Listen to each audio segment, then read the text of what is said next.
خدا کا ہوتا ہے، خشیت بھی ہوتی ہے کہ اللہ کے محبوب نے یہ فرمایا مجھے خوف ہے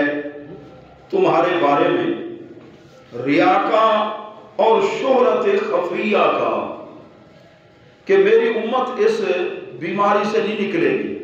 اپنی مشہوری، اپنی شہرت جانا اور ریاکاری، کام اچھائی اور نیکی کا کرے اور دل میں خیال ہو میری واہ واہ ہو، لوگوں کے سامنے تو نماز پڑھے، سکون سے پڑھے اور لمبی نماز پڑھے، لوگوں کے سامنے تو نوافل بہت زیادہ پڑھے، دیکھا چند آدمی بیٹھے ہیں تو بہت زیادہ عبادت میں لگا ہوا ہے،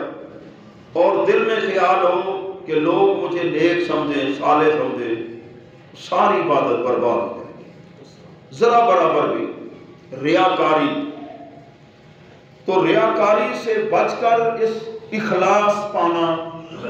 یہ اخلاص کیسے نصیب ہوتا ہے؟ جو کام کریں تھوڑا ہو زیادہ ہو اللہ کی رضا، اللہ کی خوشنودی، دکھاوے کے لیے نہیں۔ تو کچھ حضرات تو ہوتے ہیں پیدائشی طور پر جبلت میں یہ صفت ان کو وہ بھی ملتی ہے، اللہ کی عطا ہوتی ہے، اللہ تعالیٰ ان کے اندر یہ صفت رکھ دیتا ہے، جو ہی وہ پروان چڑھتے ہیں